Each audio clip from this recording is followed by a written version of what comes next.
I smoke weed on the stream, or do you want me to not do that? Absolutely don't care. Let's go. Yeah, dude. You would not be the fifth person that was smoking on the stream. Dope. All right, dope. I wasn't sure. Nah, you're good, man. I remember, I think in like the middle of like an extremely in-depth thought one time, Kane like went to the side and ripped a bong, and I was like, "So what do you think of that, Austin?" He was like, just it's so funny, actually. That's awesome. Yeah, he's the fucking man. I love. Shout to Delco Kane. Yeah, and I don't think there's any issues like stream wise as long as it's legal where you are. Like, Yeah, so which it I think is. we should be good. Yeah. Yep. All right, I'm gonna check, make sure that the health of this broadcast is looking good. Okay. Oh yeah, I can pull it up too. Oh yeah, and yeah, it's not a bad looking thumbnail. No. No, not a bad looking Let's see what we got. thumbnail. Let's see what we got here.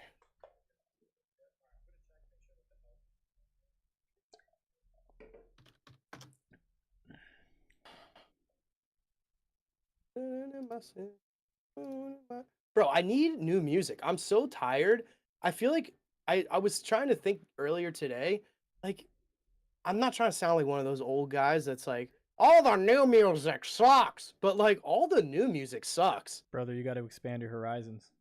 I think so, man. I Yeah. feel like I've just like I'm tired of getting recommended like Lil Uzi Vert songs and like fucking, you know what I'm saying? I don't know. Like no hate on Lil Uzi Vert. I like some of his music, but like I feel like post 2017 was like I can't find anything that's really that great. Yeah, honestly, I think like some of the last albums to like really like knock my socks off in that genre were no, it was Travis Scott's Astro World, maybe Forest Hill Drive, To Pimp a Butterfly.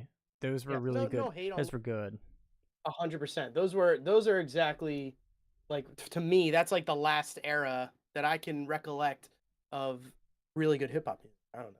Yeah, man. No, I'm with it. I don't. You know what I really don't like, and like this is kind of like I don't know. I think it's kind of opens up Pandora's box to a different discussion. But I dislike like how centric to drugs that we've been. It's just like yeah, like lean and pills and all that shit. And then it's also like oh my god, look at all these people dying to fentanyl. It's like oh, like they've only been listening to people doing drugs their entire day. Spotify 1 million hours listen to, you know, this is and that. And it's like, dude, it's, I don't know, dude. I just think that it's, I don't want to sound like an old man when I say it, but drugs are becoming more dangerous and a little bit more common. And that's not drugs good. Are bad. Yeah, drugs are bad.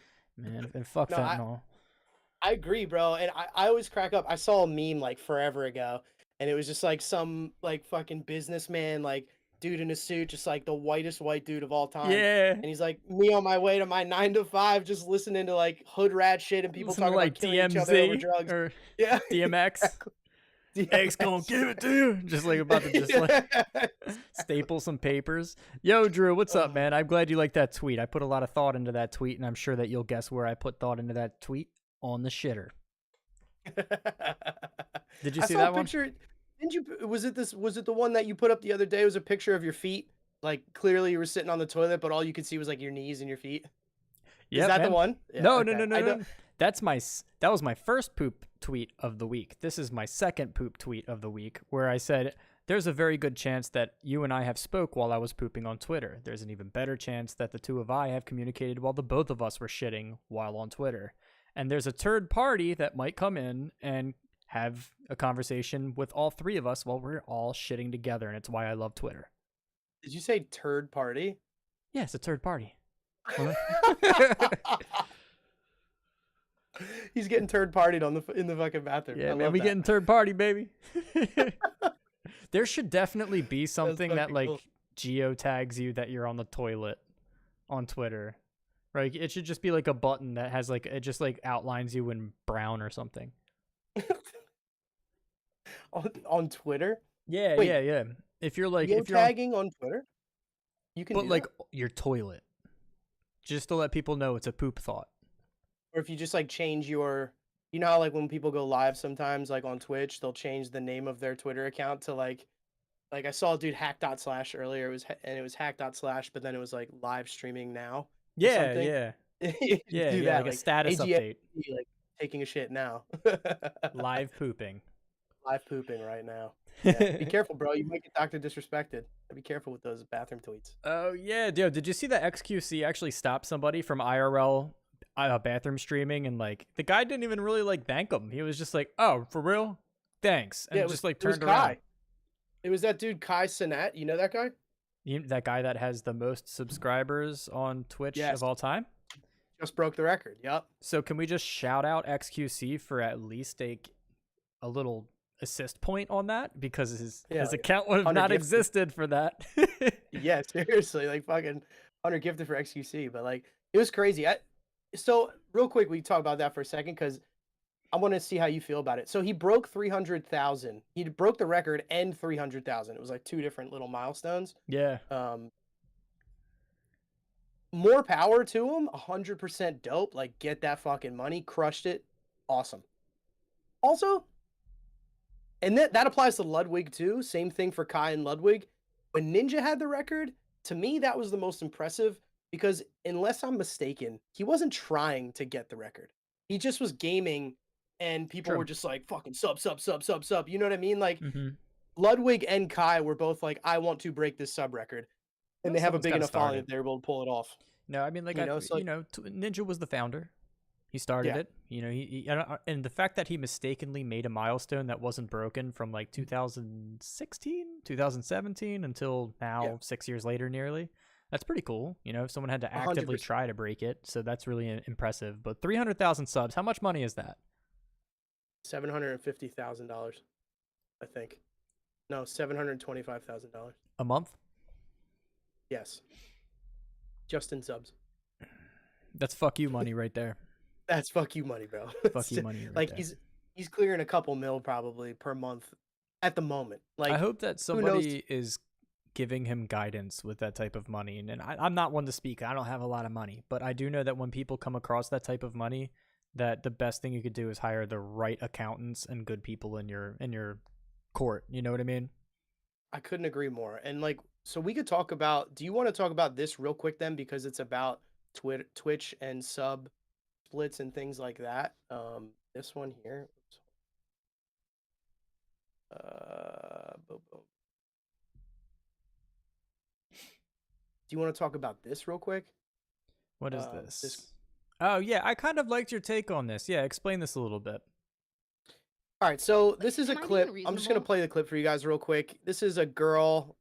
I'm just going to play the clip, and then we'll talk about it. Okay. Dude, like, how about Twitch just, like, doesn't take half the money you guys give me? Am I being unreasonable? Like, 1 in the chat if you genuinely think I'm being unreasonable. 2 in the chat if you think this is a fair argument. Like, why... because here's the thing, guys, like, and I'm sorry you have to hear this. I'm sorry I even have to have this conversation on my channel, because you guys shouldn't have to hear this. You pay me enough. You pay me more than enough to be here. Like, more than enough. It's not you guys. Like, it's literally not you. And yet here I am, I have to tell you, like, how I'm getting, like, fucking half my money taken by Twitch. It's literally not you guys. Like, you guys literally doing that. Okay, so she said I'm getting half of my money taken. Yes. And that's kind of what's said. First off, very nice lighting in that room. Third, like, it's not your money until, you know, it's not like there's always got to be some overhead, unless like she invents a website there she's able to, you know, to stream directly to these people without having a third party invited. Like, that's not your money. So stop calling it your money. Right. Couldn't agree more. And my overall take was like, it just feels very entitled, I guess is the word. Like there feels like a little bit of entitlement there of like, not trying to sound too extreme, because I do think Twitch taking 50% is a little too much. I think it's a little steep as well, to be completely honest with you. I wanted to say that. I'm glad you did. Yeah, I do think it's a little much. However, they do provide the best service for live streaming. Like, unquestionably, they provide the best service, and usually people who provide the best service can charge more. Like, that's not too uncommon in most businesses. It's fucking Amazon, dude. You ever see the people that, you know, the amount of sardines that they pack into a warehouse that have to be outbound with the packages, and like, you know what I mean? They're trying to be as efficient as humanly possible while making the most amount of money and cutting as many corners as humanly possible. And like that's kind of like the business motto. Do I agree with it? No, but I'm not gonna stop buying shit on Amazon Prime because it's super fucking convenient. 100%. And like, so is Twitch. She made it a really big point to say like Twitch is taking 50% of my money. They're not. They're taking 50% of one type of revenue stream from Twitch. That's You right. know, they don't take anything from you when it comes to donations. But to that point, it makes me feel I guess the entitlement feels like she's making this point about a 50-50 split and how it's unfair, right? Twitch Right. takes 30% of bits in theory. They don't take it. But what they do is they charge a 30% fee when you purchase bits. But I don't see her upset about that. And my point is, it feels like she's only upset because of her money. It doesn't have anything to do with like her community. And I feel like she's trying to twist it on to say, like, you know, she's like, it's not you guys pay me enough. But if you're upset that Twitch is taking money, you should probably be upset that they're taking money from everybody and people in your community, not just you. So like, yeah, I guess there's I don't know. It just, to me, this whole thing rubbed me the wrong way. It was also a little ill-informed. I feel like she really came across like Twitch takes half of my money. They don't. They take half of the one form of money. couple forms. bro, I mean, the bits, you know, the bits, the Prime Right, subs, but- and then the regular subs. But I think Drew had a really good question. What do you think is a good proportion for, you know, revenue stream for them to take off the top? What do you think? You go first. 70-30. I think them taking 30% of how many streamers are there out there right now. I mean, just think about them taking 30% of that 750,000. You know what I mean? He'd be making how much more? Like he'd probably be making, rough math, $920,000 instead of 750, something like that. Right. It would be significant for a lot of the bigger streamers for sure. Yeah. It would be significant for everybody. You know, you're getting 20% more money. Like that's a big number. I think for me, 70-30 maybe is too far the other way, but 60-40 might not make enough of a difference. I would say I had an idea that why don't they reward people for keeping length, like for length of sub. So like if you have somebody who subs to you, maybe every month they sub to you again, you get an extra 1%. And then like they can cap it at like 70-30. So Shit. you can earn getting 70-30 by like, hey, here's, what is that, an extra 20%? Here's somebody who has subbed and given you guys money for 20 straight months now. Like, help me out. You know, it's almost like a commission. True. Yeah, I like that. You know what I mean? It's that does make sense. It's almost like a sign-up bonus. Let me sign you up for the first 6 months, and then after that, you know what I mean? You got your feet right. You're still here. I'm doing something right. I like that because that also incentivizes people to continue to be entertaining to their like base viewership, you know, and not just continuously rinse and repeat, which is good. You know, I think that's good for both parties. That's a good idea, man. 100%. I appreciate that. I think that would solve a lot of issues and give somebody something to work for to, or look forward to even. So yeah, I don't know, but I think, again, my ultimate point is like, it feels a little entitled just because there's not many businesses you can start where they won't charge you anything until you make money. You know, you start a business, a lot of times there's a lot of different fees that come, whether you're making money or not. You got to pay rent at that, you know, brick and mortar shop if it's brick and mortar. If not, you have like, you know, delivery fees, service charges, you know, and trust me, you know, with the wife that's actually in business, it's just the way it is. Unless you set up your own shop, which in that case, you will still have to pay a lot of overhead fees for your own website domain, the traffic that goes in and out of it, you know, the monetary exchanges that you would have, how good the live service broadband would be between you and your viewership. And you know, I've been seeing a lot, like, shout out to, it's actually pretty crazy, man. I haven't even told anybody about this, but my favorite streamer now follows me on Twitter, which is fucking it, dude. I've like literally my Hitch. TST Hitch. TST Hitch. He's on Optic. He's their. Oh, okay. Yeah, he's the man, dude. I inquired down one. Yeah, him. Oh, dope. Yeah, he's the fucking man. Hey, how's it going, guys? My name. God. Hey, what's up? You got big ears. So. Bro, yo.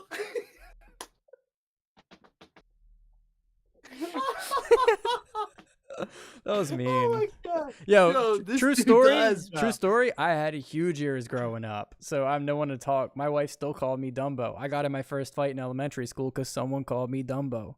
So Oh shout out to shit, this dude. guy. This dude's got fucking satellite dishes coming out of his He dome, kind of bro. does. Like, Yo, do they got some like do they got some like some shit going on? Is he a BJJ guy?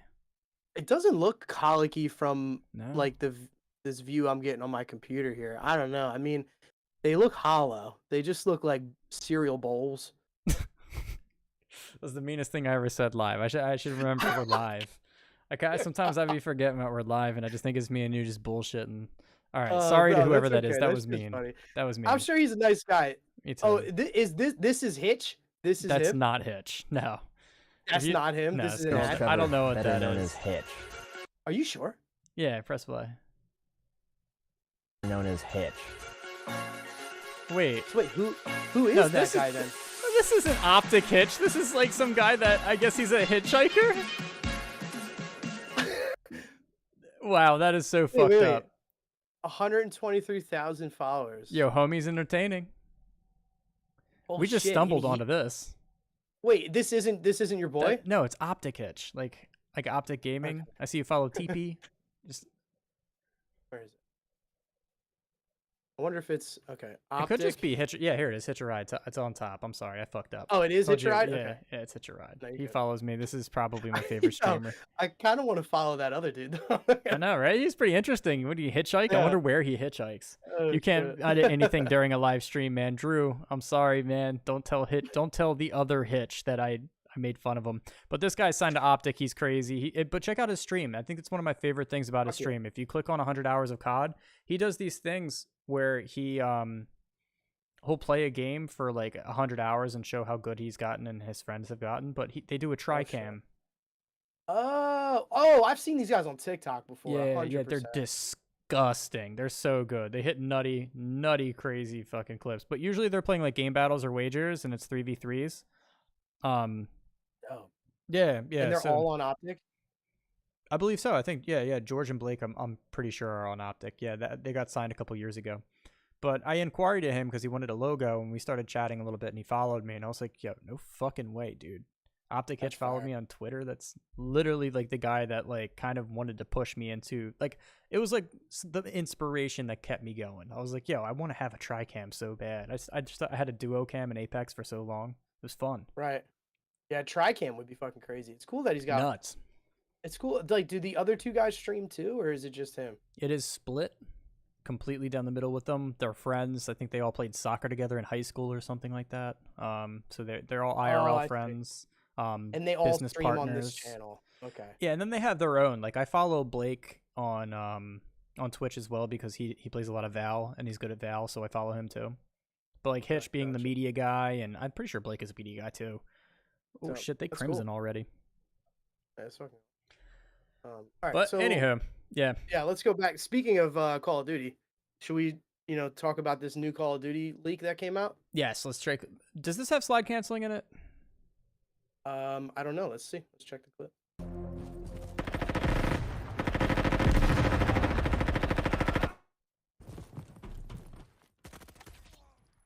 I like the animation of the sound right there. Very Treyarch sounding.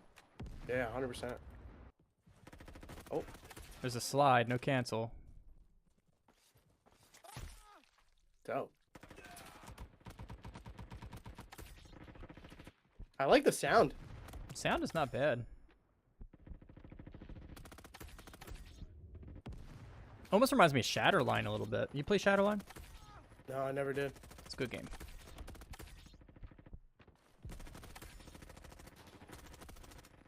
MP5 right there. Dude, kind of Classic. shredding right now. Right?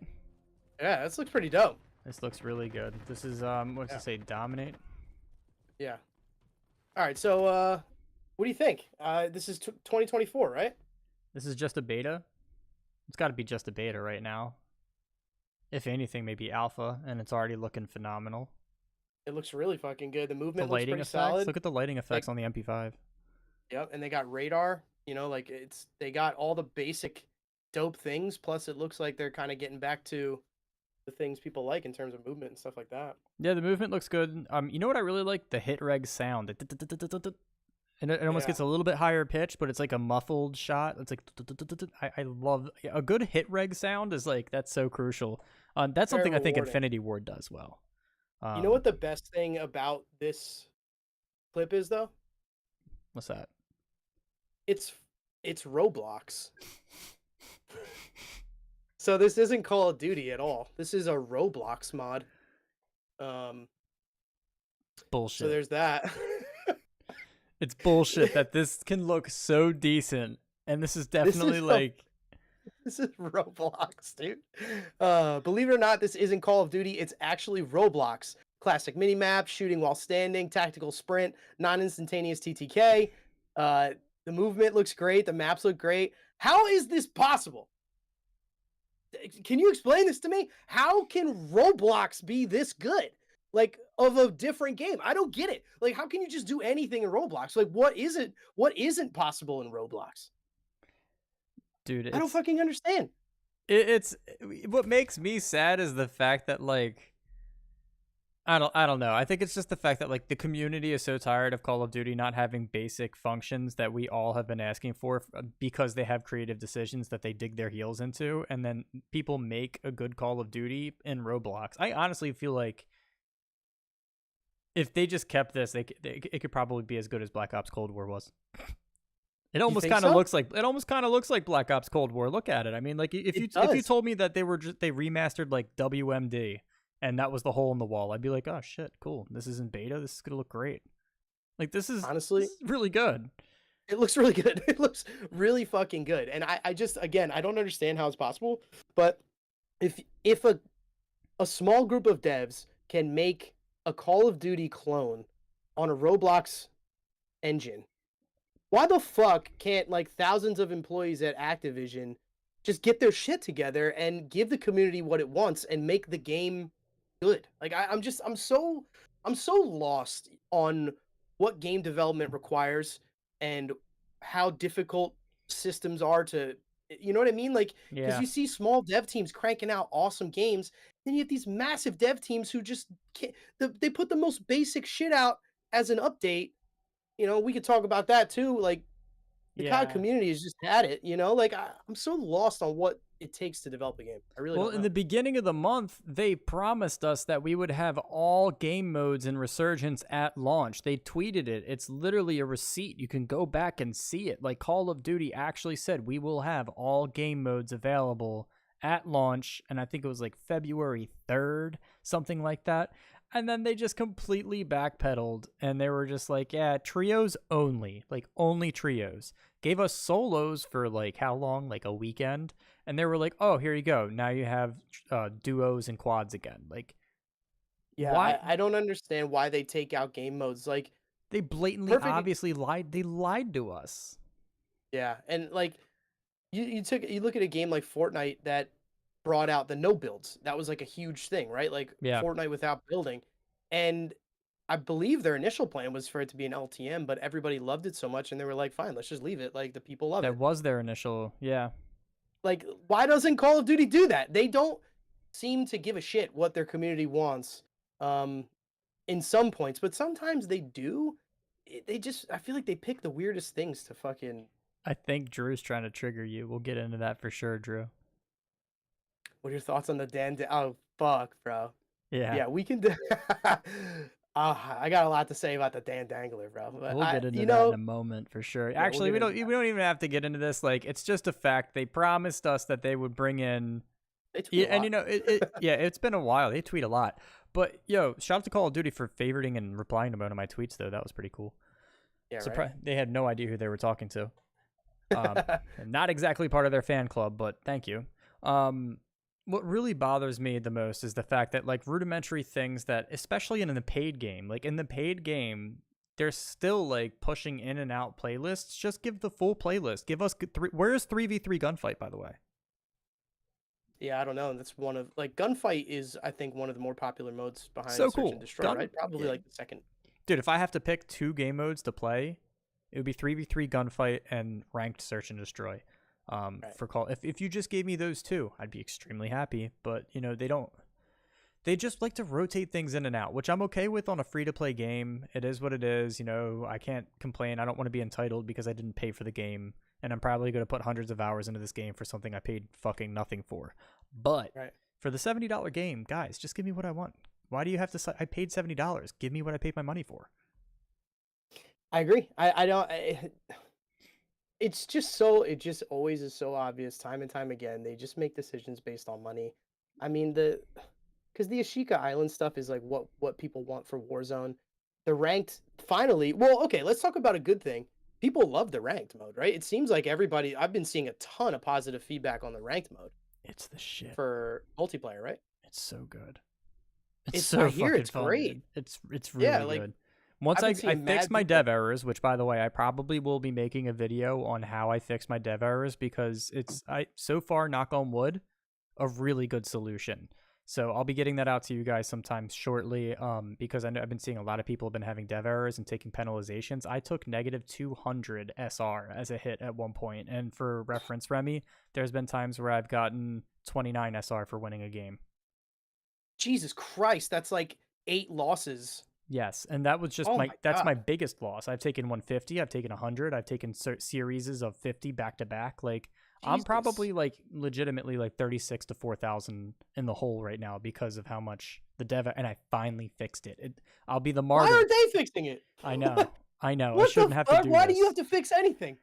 I don't Dude, know. I'm so tired of like modern society. I'm so fucking tired of modern society. Like, there's always fucking technical errors. You always got to like update 6 things, but then when you update those 6 things, 5 more things get thrown out of whack, and then you got to relog into accounts because for some reason you got logged out, but you put in your password, but it's not right. So then you reset it and you try to make it what you want it to be, but then they said that's the same as an old password, so you can't fucking use it. Like, I'm so You're fucking like, tired "Wait, of all I this. just tried to put that in when I was using my password.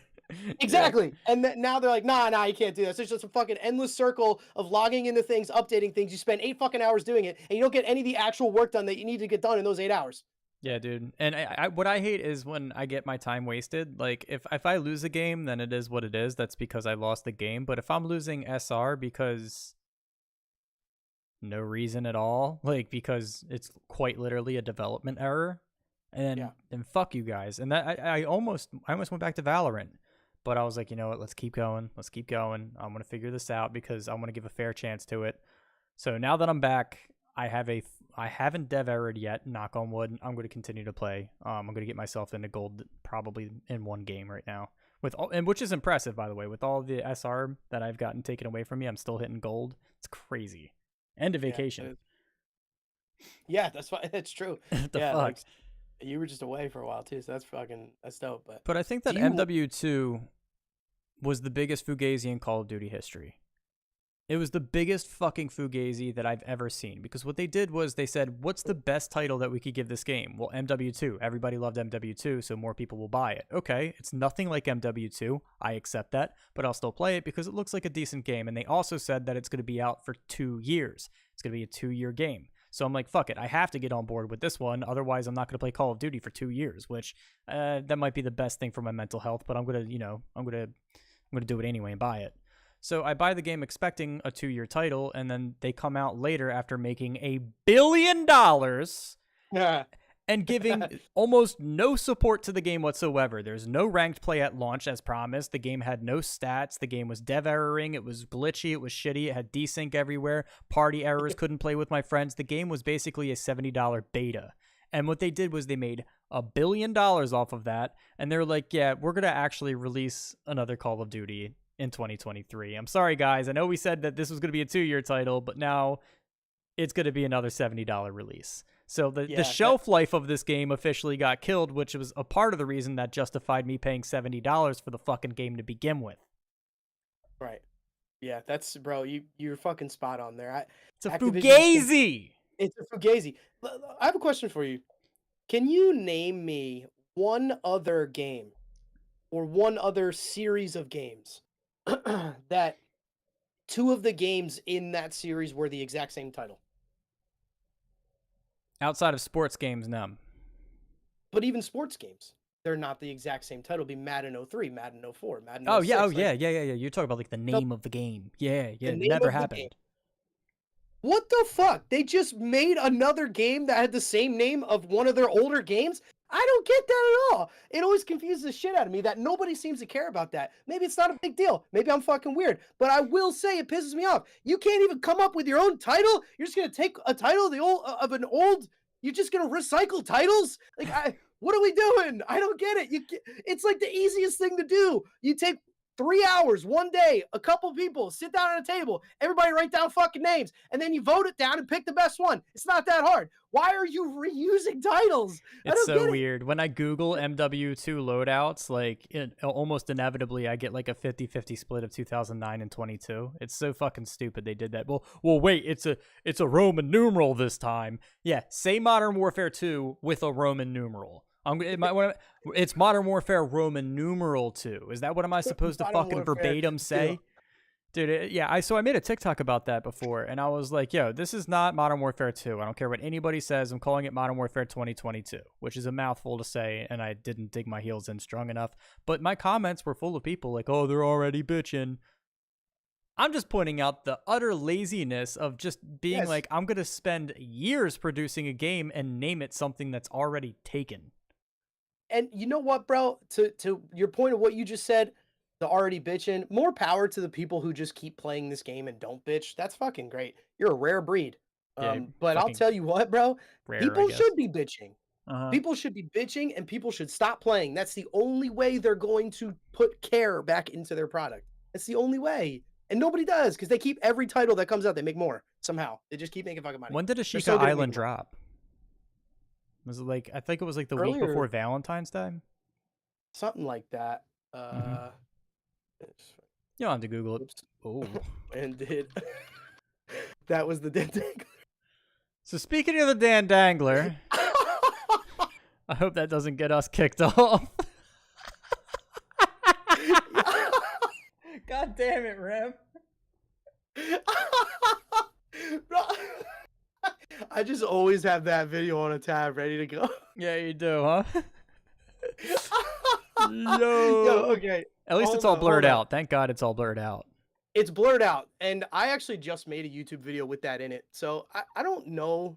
Like, I made a TikTok with that in it. I don't know if it's good. We'll get into that for Drew. But yes, Ashika Island came out in February 15th.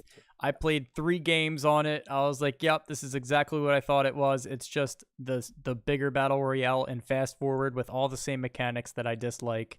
And I stopped playing it. So I think I maybe played 4 games of Warzone 2 since December. So I'm right there with you, Drew. I'm not fucking playing it, dude. Like, I like the ranked mode in MW2. It's fun. Resurgence, I knew it wasn't going to be the fix. I told you guys DMZ was going to flop by February, and I knew that this game wasn't going to do well. I don't understand why they put any time or effort into DMZ. I don't know what they're doing with DMZ. Like, it's not COD. That's not Call of Duty, bro. It's not. But yeah, this is what I was saying earlier with a few friends was that I think that Escape from Tarkov is the H1Z1 of the extract shooter genre, and that we're just waiting for Fortnite to come around, like the Fortnite, you know what I mean? The figurative Fortnite of the extract shooter genre to like revolutionize the gaming experience and make it super accessible and really fun and like revolutionize it. And the moment we get that big game is the moment that I think we start to leave battle royales behind. We just need somebody to revolutionize and make it super accessible. I totally agree. I think this is a good segue. I remember you tweeting about that, and I remember seeing that and being like, that's the fucking truth, because I think you're right. Tarkov is definitely one of the first on the scene for extraction shooters. Mm-hmm. It feels really raw, like H1 did. Right, and H1 was kind of, I mean, do we know if that was 100% the first popular battle royale game? It wasn't like, maybe it might not have been the first one ever. It might have been, I don't know. But I agree with you, bro. I think Tarkov is like kind of that H1Z1 comparison for extract shooters. Yeah. So I saw this tweet the other day from Dr. Disrespect that just made me think of it. He said, imagine trying to extract with an item you discovered worth $100,000 on the chain. Think about entertainment value as a viewer, let alone player. A new PvP experience is upon us. Pew! So, I mean, do I need to fill out a W-9 to play Doc's new game? That's fucking madness, dude. All I'm thinking about is how much, we're talking about Twitch taking money out of our pockets, man. Uncle Sam's gonna be digging in my pockets every time I extract now. That shit's crazy. Bro, if you stream 30 hours a week, you get health insurance. Shit, man. I mean, I hope it covers eye care, dude. I'm not. He puts 100K down inside of a game. So I think the point that he's getting at, and I think it might happen eventually, but there's some huge barriers that need to happen first. Is games that the items within the games have real life value. I feel like when you say that sentence, it sounds crazy, right? Because it's like, how could that possibly work or be good for a game? I feel like cheaters would just run rampant, right? Yeah. But if you think about it, games kind of already are like that, except it's under the table style. Like, popular Fortnite skins are worth money. Popular items of World of Warcraft you can sell for money. Like, you're missing a big one. Tarkov's huge RMT CS issue. Fucking go. Real money trading. Like CS:GO, dude. Yeah, that's where the money at. I think CS:GO was the first NFT. Nobody knew it was there until it was here. You know what I mean? All the skins that you get from CS:GO, those were literally like the first NFTs. You get $100,000 for them, and you're basically like getting them from loot boxes that randomize. It's kind of gambling. Yeah. So I mean, to my point is like it kind of is already there. However, it's all done through like a black market under the table style way for every game. I wonder if actually incorporating that into your game, if accepting that and making it part of the game would actually combat cheaters, because then you would only have cheating for people who were trying to acquire items. People would still cheat. That is the biggest hurdle, is people would still cheat.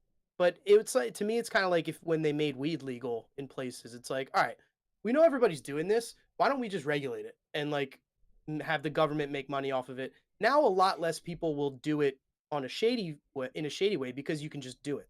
You know what I mean? So I wonder if, in a way, it almost helps with cheating.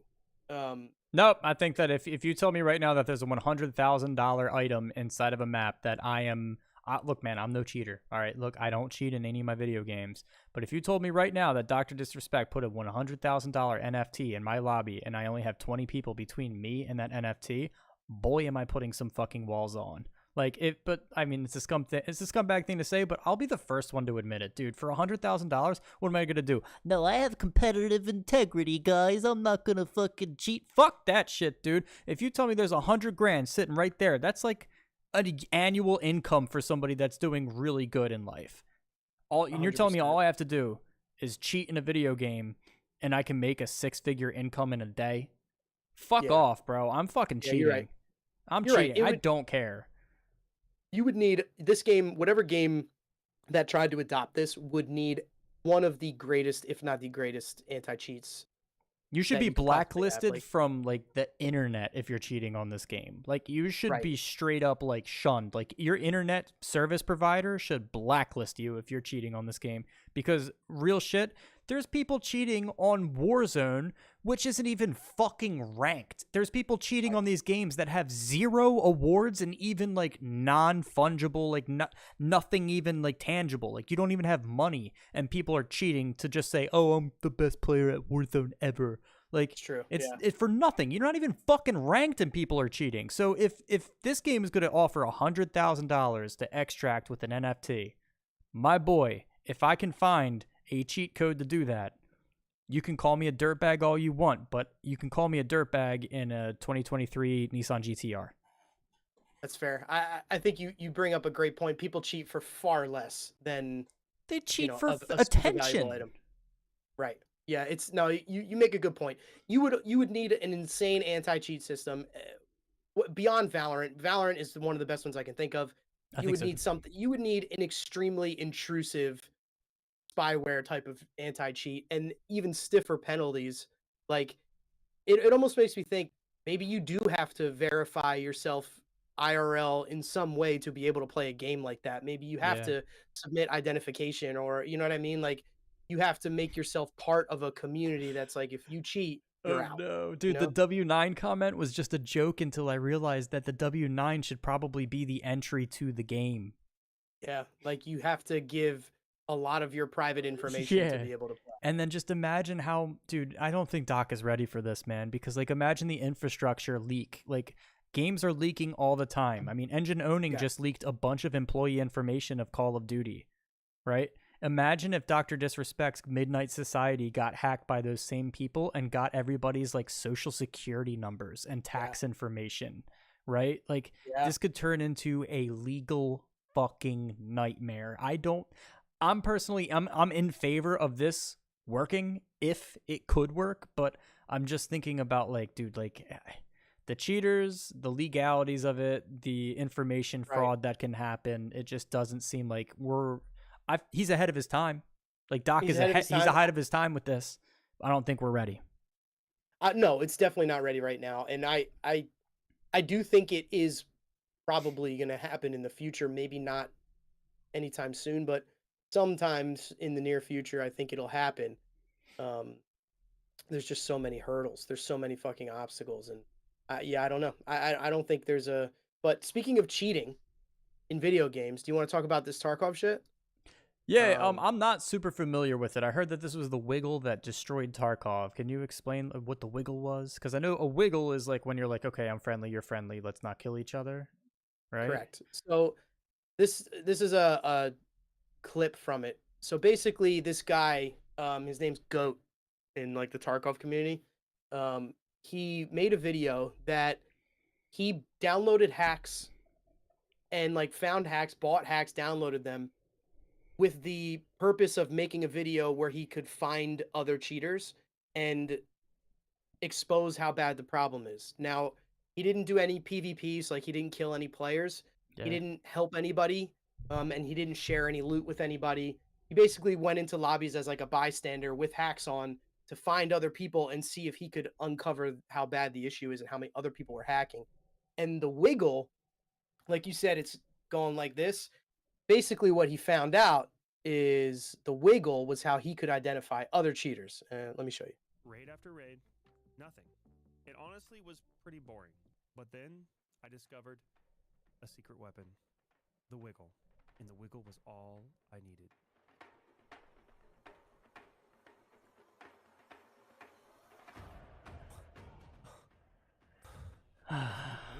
Two legit players showed up, and I watched the cheater destroy them.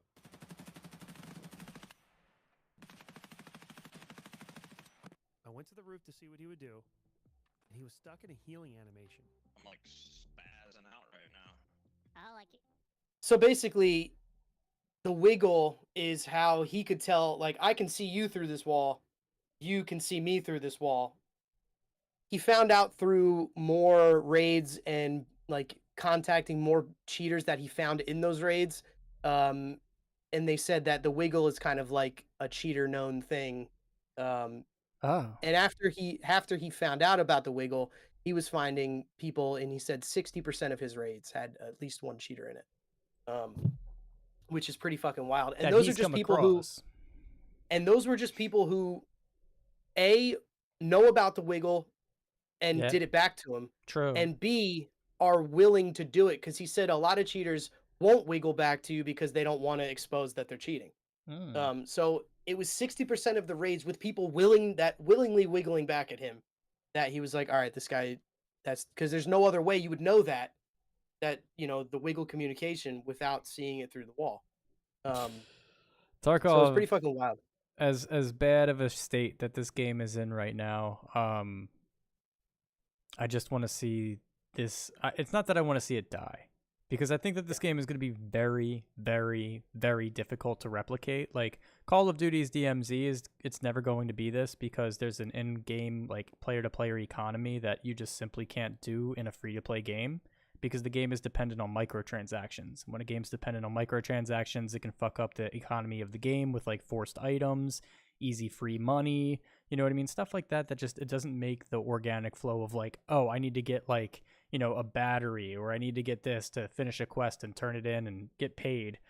Because you could just get paid by $20 for a bundle, go in with a kit, and you're good. Like, you don't need to go in and, you don't get that scav run, that desperate scav run that you would get in EFT.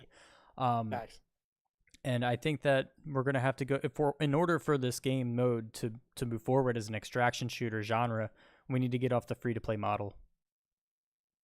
For that in general, or because Tarkov's not free to play. But Nope. you're saying like We for need- extraction shooters to do well, it's got to be you have to pay. Yes. Pay barrier. And this is almost kind of Yep. proof that like it might not stop cheating because Right. I mean clearly Still, people they'll pay Tarkov's still full. $60 Right. and they'll Because still come back if and you get disrespect caught and you it. get banned, so many people will buy another account and just start cheating again. I do think the free to play model makes it worse. Because in too. Tarkov, you would argue that people cheat more in Tarkov because of the looting system and how valuable some items can be worth in real dollars. Like, Warzone or things like that don't necessarily have that type of looting system where, you have to get a piece of loot out of the game to continue on in the game. I think that So I DMZ think- does have that. It's just they're in missions and then they have like a mission board and then once you complete the board, like I don't know, they throw you a party. I don't fucking know. It just doesn't seem like Right. there's an end game to the game and Right. But the economy is that's- just skewed. and that's the core of Tarkov is that, Yes. so like that's the incentive for people to keep cheating if they get caught, try and circumvent the system. True. My thing is like PvP gaming is in such like a bad state right now. I think you had when PvP internet gaming, let me be clear that up because Okay. before internet was involved and the PvP gaming was just going to the homie's house and playing Halo or whatever. All right. Nobody cheated, right? Like there was no cheating. You just were good or you weren't. Sometimes you peeked Um, at the split screen, you know what I mean? You see where Yeah, he's the at on split Blood screen Gulch. cheat. That could have been a thing, but we had 6 of us and 2 TVs and different rooms, so there wasn't that kind of.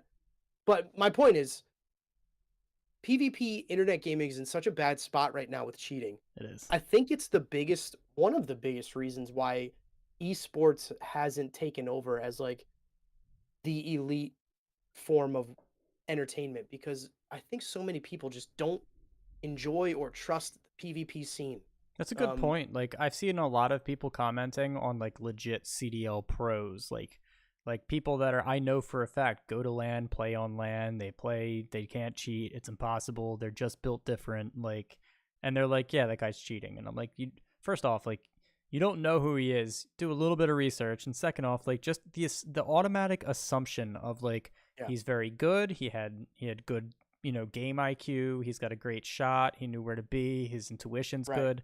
None of that. It's just people just default to, hey, he's cheating. It happened to me when Call of Duty commented on my shit. Like there were so many people that were like Cronus Zen, and I was like, wireless mouse. The fuck you mean? Or somebody accused me of a VPN. It's fucking ranked multiplayer.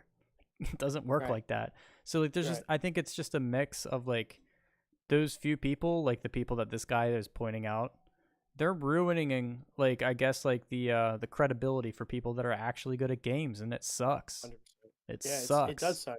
It's fucking it's horrible. Like imagine if the NFL was like that, where you got like a new guy coming into the league or a new guy bursting onto the scene, and like he's just super gifted and awesome. You never hear anybody say like, "Oh, that dude's cheating." Like it's not. People are just like, "Oh my god, this guy's incredible." Like you don't have that negative connotation there. I mean, maybe every once in a while you hear about a guy on like PEDs, but it's not as common as just about every PvP game has a large percentage of cheaters. Cheating is a huge industry. It's like $1 billion industry.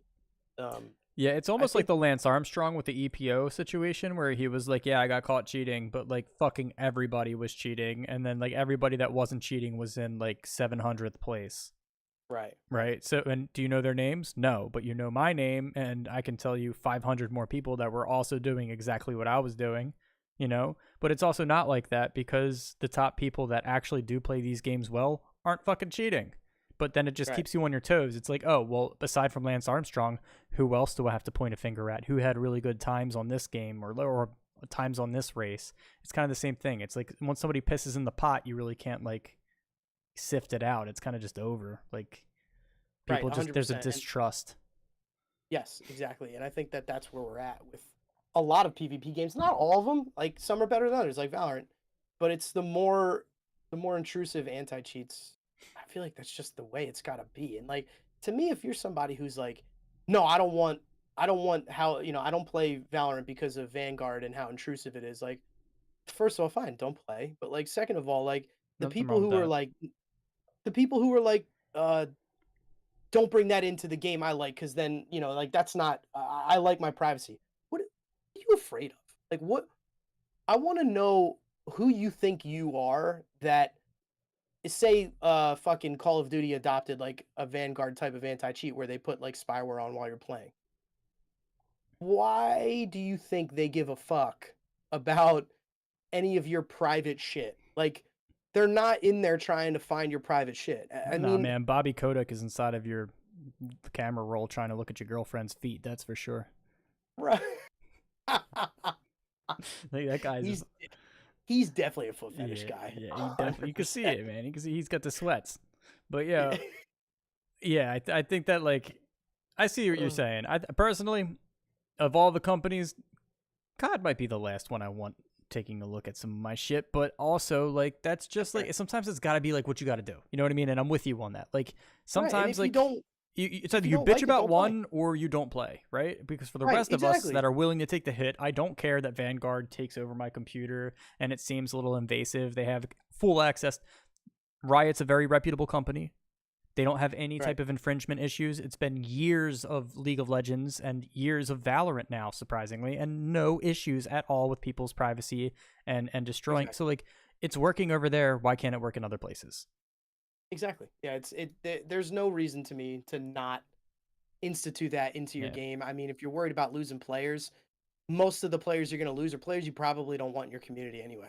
Right? Like you're going to keep the honest people who are just there to have a good time. That's who's going to stay in the community. So I think that's kind of why Call of Duty's sweeping people under the rug right now, because they're scared that like once they actually do get rid of all of the cheaters, that it's going to be bad PR when like they're like, hey, Call of Duty suddenly took a 150,000 player count drop in Q4, and that's when they implemented the Vanguard anti-cheat. So is that good news or bad news? And all of these companies are publicly traded, and they're really worried about how they appear in their stock options and shit. When it comes to any decision that Call of Duty makes, just think about how it would affect their stocks and then just go from there. Right, because however it affects their bottom line is going to make the decision of what they do. Mm-hmm. So like if whatever is the more profitable avenue, that's always the direction they're going to pick. And I don't necessarily like I get it, but it's just at this point, I think it's tough to say though, bro, because like I'm out here like at this point, there's no way that continuing on the path that they're going, they're going to continue to make money. But every single release, they make more money than the last. Like, it surprises me how many people are stands to this company. They just like being walked on. It's weird. It's like a fetish almost. It's crazy. It's like a dominatrix type of a thing.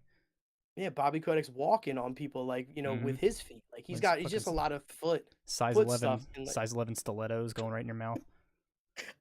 It's like $70 more, $10 more next year. Every fucking time, dude. This guy is and like the proof is really in the fact that like they didn't even ban cheaters, dude. It puts the lotion on the skin. Dude, they didn't even ban cheaters. They just shadow ban people and they nerf their bullets and they make it like they don't want to actually ban people because that would be bad PRs. So and it's good PR now because they can just like they can make funny videos, and it's all over TikTok now that cheaters are getting trolled. Right, and shit like that makes me wonder. Like somebody said for Tarkov, they're never gonna ban like hardware ban somebody or anything like that because when they ban you, they want you to buy the game again. Like they want you to spend more money on the game again. So it makes me wonder, like for Warzone, they're never gonna fully ban people because they want your potential microtransactions. Like it's all about having as many people playing the game as possible especially with free to play games like that, so yeah, but all right, we can maybe swing to something else. Do you want to talk about the Dan Dangler thing, or if Drew comments again? Let me see if Drew's in here, because if Drew ain't in here, yeah, that's fair. I got something else ready to go. All right, let's move on, then we'll talk about Dan the Dangler. If Drew pops back in, we'll transition right into it. But I feel like we've been down that road. This I'm not gonna play it because you know, similar potential Dangler things, but it's blurred out. But basically Jake Lucky tweeted a little while ago. This was probably about a week ago at this point. Even a little longer. Aiden Ross has been doing some crazy shit on Kick. Mm-hmm. How much do you want to talk about Kick right now? Because I could talk about Kick for a while. I don't know, man. I What could do you- briefly talk about it on like a surface level. I think that it's just like it's not gonna go well. There's no way that somebody can really monetize something that is consistently breaking terms of service for other platforms and breaking the law, like streaming this to minors and not having like an age limit to what you're allowed to see on there and streaming the fucking Super Bowl on there. Yeah. Like Yeah. nobody, like if you own a company, right, and you're like, hey, I want to choose a platform, and I could choose between 3 major platforms right now: Kick, very squirrely, or YouTube or Twitter or Twitch. Like I'm totally fucking picking not Kick. Definitely not Kick. Yeah, I think it's not. They're not there yet, and I just don't understand how their business model pans out. I don't. It doesn't make sense to me. They're offering 95.5 on splits for subs, and like that's great. They're also taking 0% from like their form of bits, or it's gonna be called kicks, right? 'Cause Cool. they just steal everything from Twitch. But they're gonna have their kicks, and they're gonna take 0%, and they're gonna charge 0% for people to buy kicks. Um, I don't understand with that business model. How do you make money? They're trying to 100% go all in on advertisers, but there's 2 problems with that. If your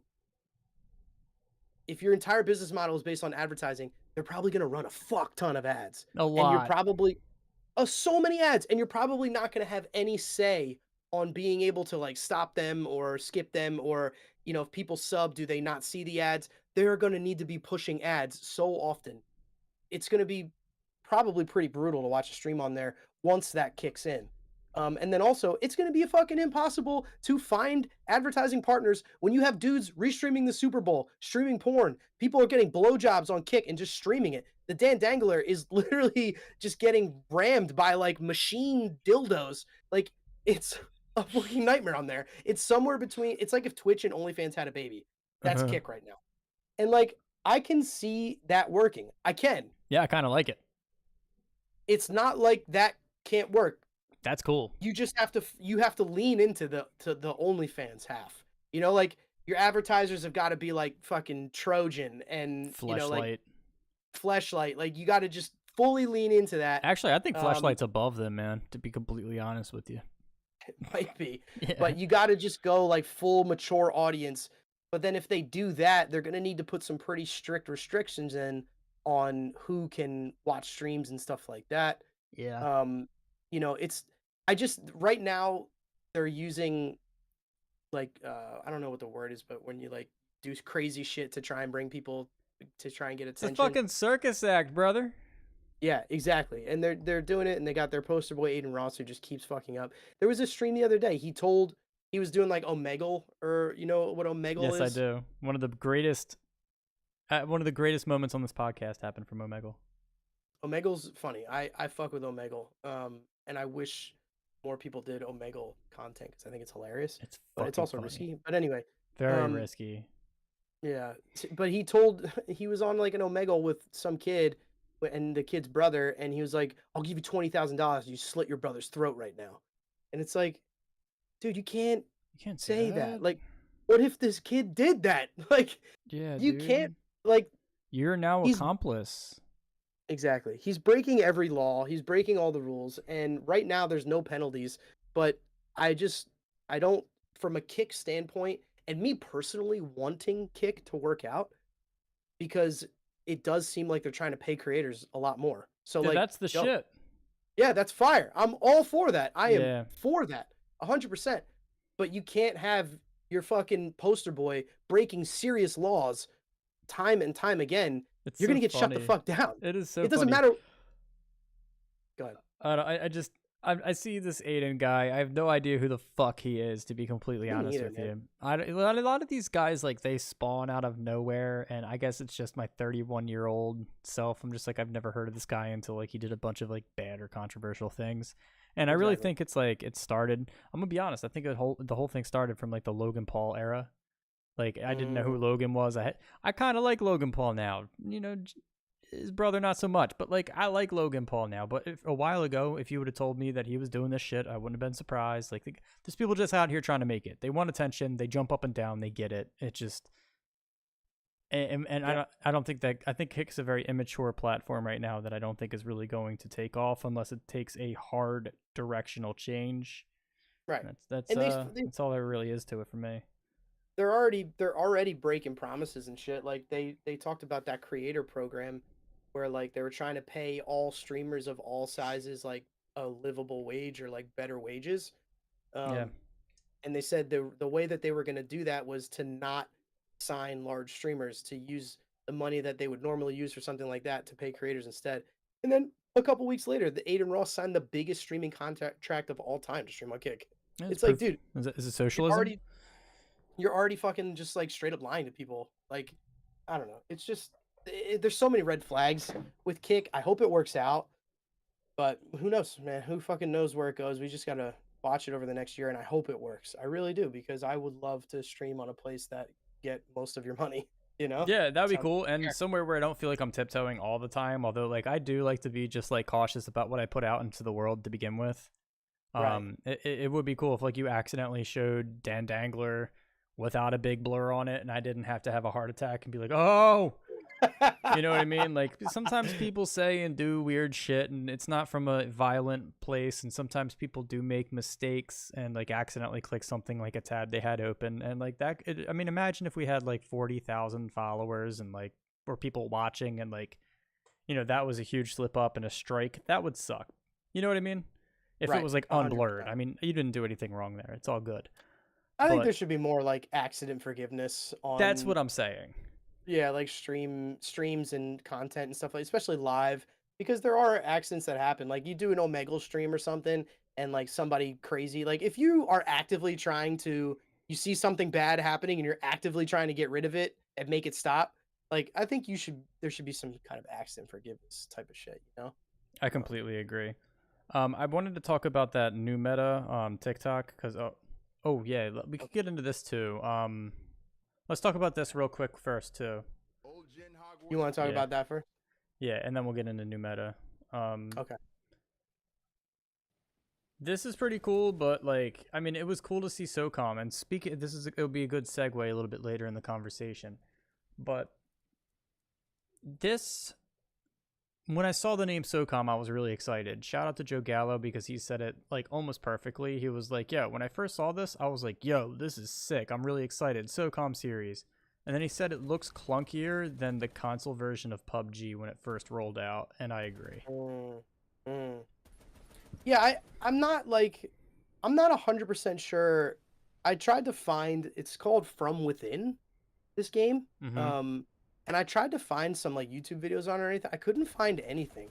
So I'm like not 100% sure what game we're looking at here, what what to expect. Like I don't know what style of game it is. It feels like it looks like a little bit of a battle royale or maybe an extraction shooter of some sort. Could be.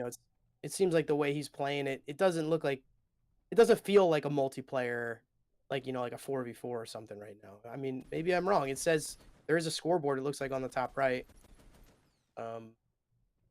Looks So ratty. I don't know. It does. It looks ratty. It seems decent. I think, just side note, I think I prefer third person to first person. Really? I think so. Everybody got a I feel preference, like- man. Were you a Gears of War guy? Not really. I played a little bit of it, but not really. Never really got too heavily into it. Fortnite for Um, sure. Fortnite 100%. I think, you know what it is? I feel like third person is a little less strain on my eyes. I know that makes me sound old as fucking shit, but I think it's just the truth. I feel like when I play first person shooters for a while, my eyes get tired. Whereas I feel like third person, maybe there's just less.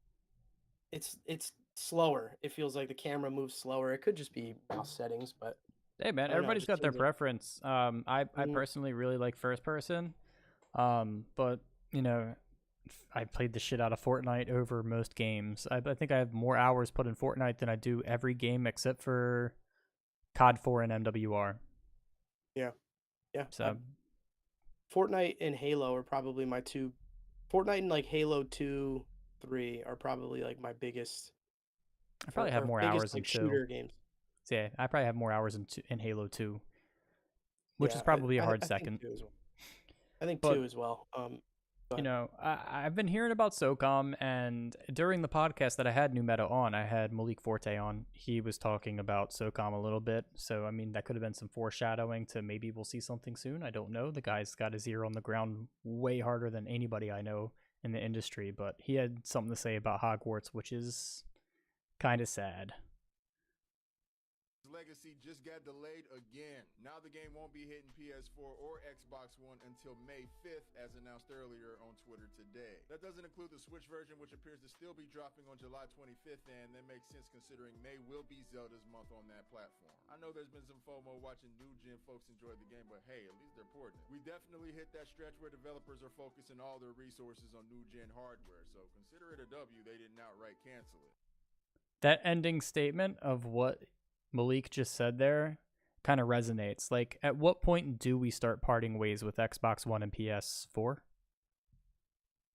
That's a good point. I don't know because I wonder what the turnover time is for like all right when PS4 and Xbox One came out. How long did they keep making PS3 games? You know what I mean? Like, what is the turnover time there? Should it be consistent every time there's a new console? You still provide for the old console for a year at least. You know what I mean? Like, what is acceptable? You know? Yeah, it's like I don't know. It's they have to hand out these dev kits, and apparently they're a pain in the ass. I mean, like, look at these delays, and the delays are mainly because of the old gen consoles. But I also don't want to I want to check my privilege, so the younger kids say, because I don't want to sound like I'm privileged, dude. Like, I got a PC. Like, for right. example, like my fucking monitor the other day just took a shit on me. Like, so I went out and I bought a new one because I Dope. can. Because you know what I Right. mean? And like not a lot of people do that. Like to them that would be like the end of their gaming for weeks, maybe a month. Right. That's And true. That's a I good don't point. want to sound like an asshole when I say, like, at some point, like, you know, maybe see what you could get for that console or retire it, save up, you know, at some point just say, you know, these checks are coming in from the IRS for tax refunds sometime soon, maybe, but everybody's in different situations. And I don't want to I sound mean, insensitive, but at some point you yeah, gotta give it up, right? 100%. I agree. Totally. You know, like there's some When did people the who can't get the PS5s new come out? systems. I don't know. It was around COVID, right? Because wasn't there shortages? I think Um, yeah. I think it was sometime like right before COVID or around COVID. Um, but I think for me, the game should come out on old consoles if they're gonna make money. Like, I mean, that's the ultimate factor. Like, if Hogwarts thinks that they're gonna profit another $100 million for making the game, you know, available on old gen consoles, they're gonna make it for old gen consoles. Like, you know, Do it you think really it's like just maybe depends. 5 years? Maybe 5 years will do it. Like after 5 fucking years, but because like the shelf life of a console is usually about 7 years, roughly. So you're saying after 5 years of the new console, the new version of a console coming out, the version right before that has 5 years left of games. Yeah, yeah. So like we'll say, like, hypothetically, for the most cases, a lot of the console shelf life seems to be between PlayStation and Xbox about 7 years. You got 7 years, and then it moves into the next gen. That's what I've Okay. seen in the past. So maybe for 7 years, but you've also got 3 years of backwards compatibility and people releasing with dev kits for the prior titles. So you've got really like 10 years with that until you get the next one, or you take a couple years off potentially and then buy the new, which I've done that. I've took a couple years off from gaming and then just grabbed the new. Um, Right. I Yeah, don't know where we do that. I usually because I think I'm mostly a PC gamer. I mean, right now I don't even have a console. I'm gonna be getting a Wii soon because I want to play the new Zelda when it comes out. A Switch. But like, I don't. I feel like you have or Switch, yeah. Yeah. I feel like you don't when you have a PC, I feel like you don't really need a console. You know, Mm-mm. most of the games come out for PC. There's What you got to do is just most keep an eye on your graphics card. Keep an eye on your processing. right. Yeah, Keep it exactly. tidy. Just You're good. stay up to date. Yeah, 100%. But you definitely make a good point. Not everybody can afford the new consoles. Mm-mm. I think for me, the decision is ultimately just probably made by the game itself. And do we think we'll make money if we make it available? You know? Yeah, that's Um, true. And I guess like they are being cool enough to release this game for backwards compatibility for like older Xbox One, PS4. And Right. he also made a really good point about Zelda being, it's going to be the game in May, so why even put Hogwarts on that game platform until, people have started to. Because, I mean, Hogwarts lasted about a month. I expected it to. Yeah. It was a Yeah, fun I month. think most like story mode games usually last as long as it takes for most people to beat it. Mhm. Like that play it often. So I think, yeah, it was it.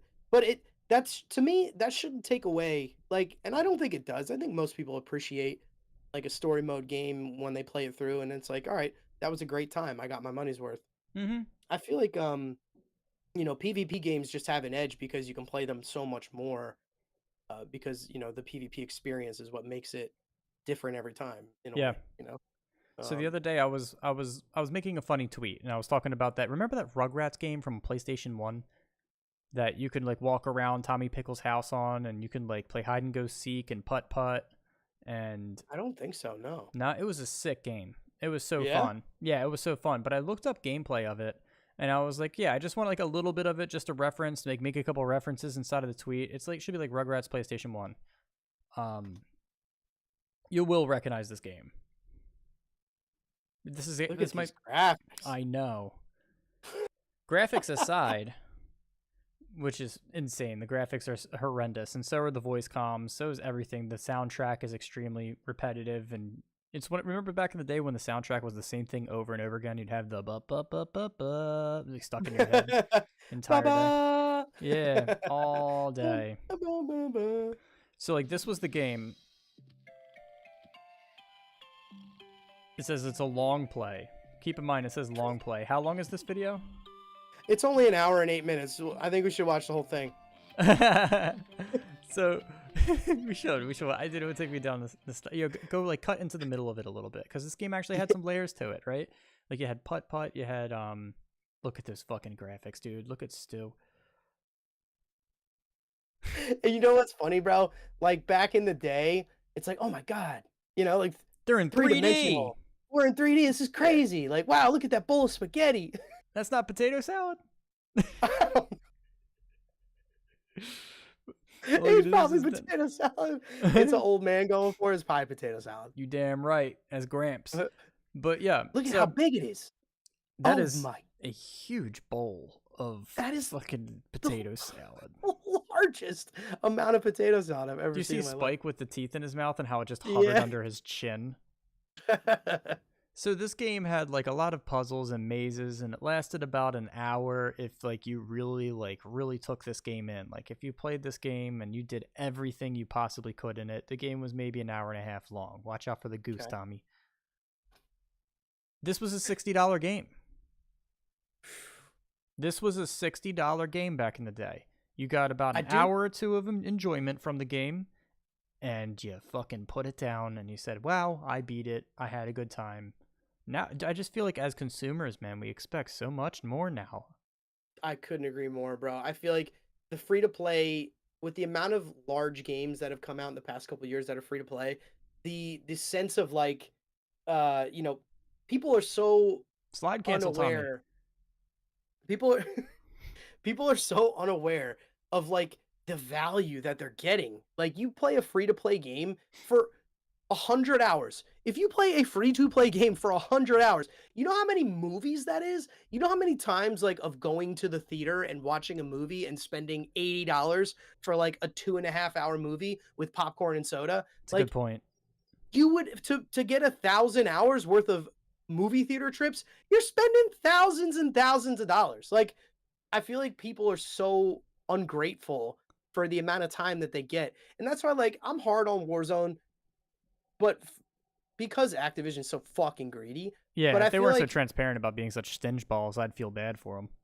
Right, but for me, every free to play game that's out there, it frustrates me when people complain about like, oh, there's audio issues on this new update or this new thing isn't balanced properly. It's like, bro, the game's free. Like you can give them a break with, balancing of things and trying to figure out what works and what doesn't. And I feel like it's like a forever beta if your game's free. If your game costs money, you need to release a finished product in my mind. Like at least at some point, you Yeah, need to I'll say have some this game is forgiveness complete. if the launch isn't great, but like now we're into like March and Call of Duty is still kind of lacking in the map department. Halo was still lacking in that. Actually, Halo was free to play, but like Call of Duty, to gripe on them, I guess, is like, you know, you pay the money, you expect to get what you get. If you don't have a free to play game, then like release the game full.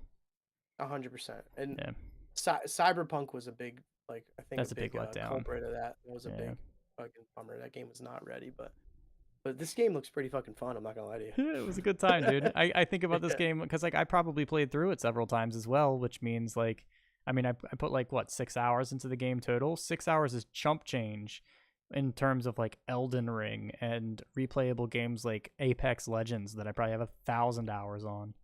Right. Well, speaking of Apex Legends, clip here from Madness, and he's talking about Apex here in the competitive scene. So, which I'll have something to say about that. EA and Respawn are killing the Apex Legends competitive scene. A leaked conversation from a Respawn executive stated, "Why would we share 50% profits with organizations when we could put our own skins in the game and make 100%? As the list of organizations leaving Apex continues to grow, big name org management are calling out Respawn, saying that the lack of revenue share is the reason why they left. Respawn introduced revenue sharing when they created pro team skins that were leaked last year, but never got released due to Respawn going back on their word and refusing any degree of revenue split for the orgs. Instead, they offered them a one-time $60,000 payout for the rights to their brand, while Respawn kept 100% of all profits generated. For reference, the 2021 ALGS Championship had a skin bundle event to crowdfund increasing the prize pool, which ultimately added $1.6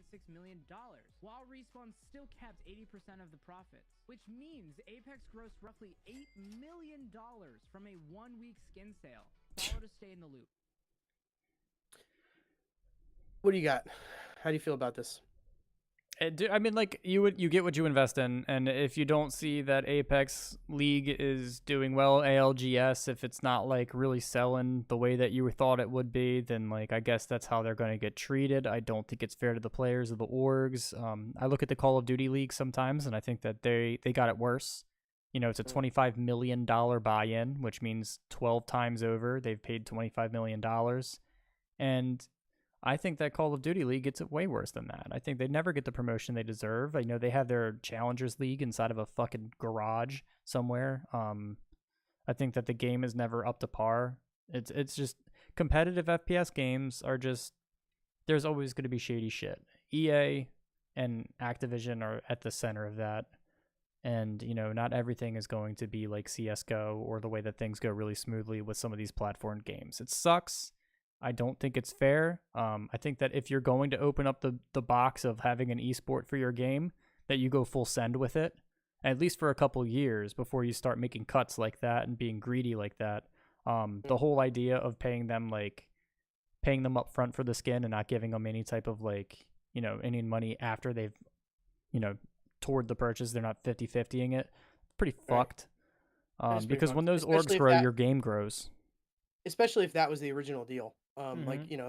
If the original deal was that it was going to be some kind of split and then to go back on that and just to pay a fee instead, it's pretty fucked up. So there's stuff going on behind the scenes. I think you're seeing a lot of esports teams, major esports teams dropping out of, at least for me, I've been noticing in the battle royale games. Apex has been losing teams that, this video mentioned. Fortnite has been losing teams. Mm-hmm. And I think, you see things like 100 Thieves and, the layoffs they've been having and layoffs across the industry in general. There's something with esports that, and Nadeshot said this himself, it's very difficult to make money as an organization in like competitive esports.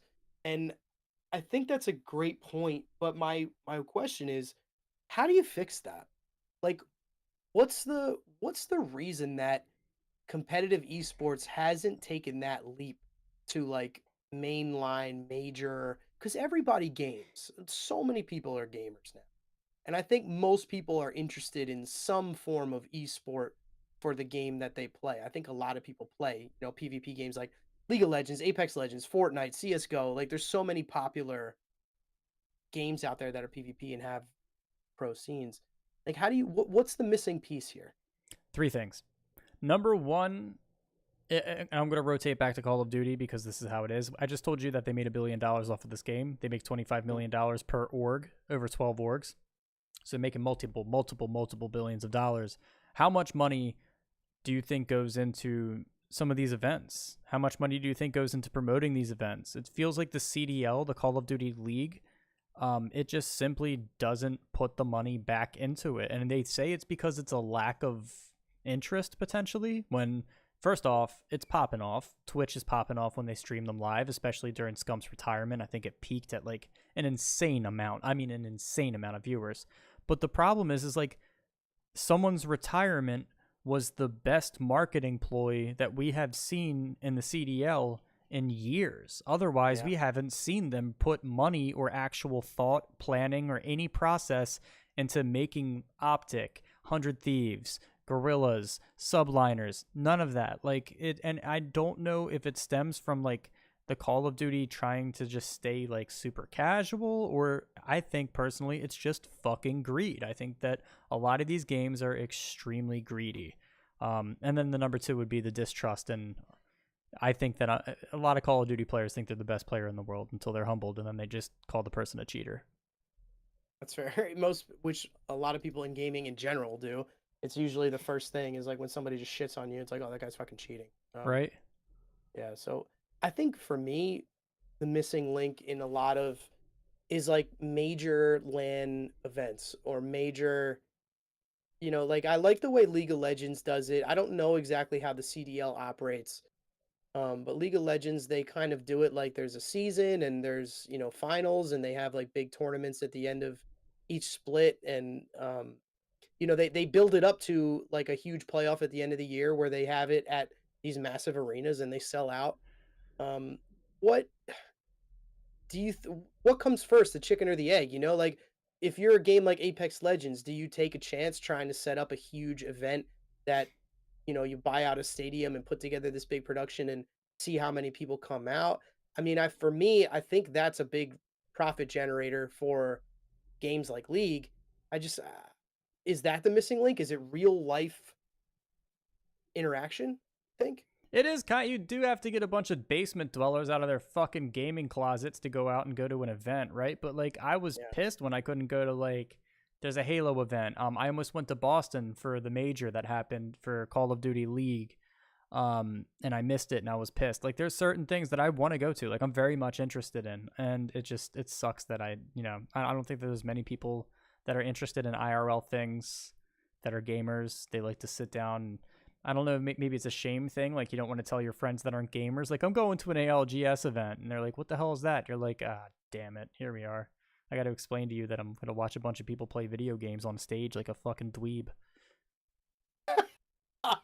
Like, I don't know what it is. That's fair. No, that's fair. I think you make a good point, but I think as the younger generation comes up and more people are gamers, like, most kids game. I don't know many people that don't. At least, under 20, I feel like they all are gamers. That's just part of that new wave of kids. For me, I feel like maybe that just the event needs to be a different kind of event. Like I don't know how to do it, but I think for me that's the big missing link is some form of like major event that isn't just a Twitch stream. They have the money. They have the money to do it. And it's the same thing with the Call of Duty League. It's like, I hear Hector Rodriguez talking all the time on his podcast about how the lack of support, like literally when they have people that are like the liaison from the Activision big parent company, that they don't even listen to they're just there to just get a yes, sir. Okay, I understand. We're going to appease you. And then you're going to walk away and you're just going to make sure that we're appeased with what's happening. And I Right. think that in the end of the day, like if you really did market like a major ALGS event and like threw Nick Merckx on the stage and had like a bunch of people all over the place, like that, Imperial Hail, and like maybe created some beef even, you know what I mean? The Crim 6 Optic drama really did bring in a lot of views. And I'm sure that if they did the same thing in the ALGS, as cringy as it is, it will be pretty cool to see. You know what I mean? And there is a little bit of that, but it's just, I don't know, man. It's difficult. I think that if they really actually actively worked on this and worked with the orgs, that they would actually fucking get somewhere. And I feel bad for people that have to make cuts, and 100 Thieves laying off people, and Yeah, we can pull Optic just that. took a loan not too long ago to get themselves in the franchise as Optic again from the Huntsman, I believe it was. And yeah, I feel bad. This is a shitty situation, but at the end of the day, this wouldn't be happening if the orgs were paid and promoted better. I feel like the orgs are almost like a do it yourself, promote yourself. You're an org, do it for us. You promote yourself, which makes us look better. But we're going to give you very little in order to promote yourself to ultimately make myself look better. It's almost like outbound marketing. I always wonder what the exact services that large organizations provide for streamers. Like, because I don't know. I don't know what joining an org does for you. I think it varies based on your level, the level of organization that you're joining. But like, if you had to say to me what you think an org provides, what would you say? Stability, I would say. You know what I mean? Guaranteed paychecks. I mean, a salary. You would get, endorsements that they have that you would inherit. You know what I mean? You don't have to go out and look for juvie once you're in 100 Thieves. You're going to get a big fat stack of juvie that you can sell, and like maybe probably some commission off the top. Who the fuck knows? You definitely get a home. You get your name out there. I think it's probably a really good way to market yourself as well. Network with other people, other creators, go to big events. Do you definitely get a salary? Like, is that 100%? I mean, I guess it Yeah, you depends on definitely get a what. salary. I mean, like if you're in Yes, like a small org, definitely not. But I mean, like, right. dude, if you told me that someone signed 100 Thieves, I'm going to 100% assume that you have a salary. And there was a really big thing that happened with Frosty about his salary and how much money he was making, and you know what I mean. There was a big dispute there, and it's just like I feel as if, yeah, dude, an org is a really good thing. But also, I mean, just like Frosty, if you're not doing shit for the org, you're hemorrhaging it and you need to be cut. And the same thing when it comes to, I think that's how like the parent company looks at some of these orgs, like Apex. They're like, well, fuck it. If you're not making us money, then, I don't care if you don't make it on your own. So it just is Right. what it is. Okay. And it shouldn't fucking be that way. They should start making this. I don't know. Okay, so it's more of like it's mostly like a stability thing, and I guess I didn't really know that salaries were a part of it. That makes sense. Because to me it was always like, why would somebody join an org other than exposure? But I feel like a lot of these orgs, do they do that much in terms of like posting for them or editing content for them, or like Probably. do they? Yeah, You they think definitely have so? editors. Yeah, definitely. I mean, like there's a few editors that I know of in Optic. They got Matty K, and they got a couple people in the back end, and they got a bunch of extremely hungry. I mean, think about the interns that you get if your name is 100 Thieves and you have a compound in Los Angeles owned by Right. Nadeshot. Like people will just fucking throw themselves to do editing for all of these people inside of your org. What's up, Netmerk? What's up, brother? What's up, Joe?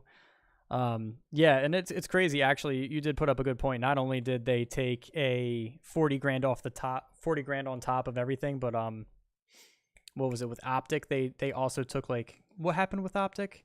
They did something weird where they had to take a loan, and then they also did something with their, it's a shame, dude. He basically sold himself to get back into Call of Duty, and Optic is Call of Duty. Right? I mean, when you think of competitive Call of Duty, you think of Scump, you think of Greenwall, you think of Optic Gaming, and Call of Duty didn't do anything to help them get back into it. So Yeah, it seems like, to your point, they don't promote or advertise for the CDL nearly enough. fuck no. You get a bunch of just like copy paste skins that are just like hexadecimal placed with a gradient fucking mesh over top of it. It's weird. Yeah, they merged with Envy. That's correct. It was a Hastro. Hastro was involved with that in some fashion.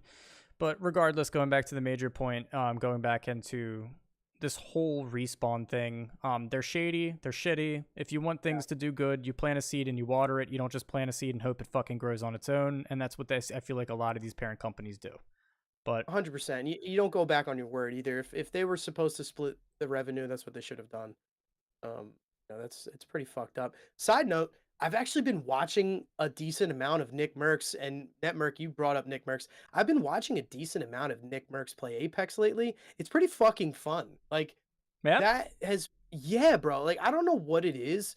I think Apex is just a game that I really enjoy. So that definitely helps for sure. Mhm.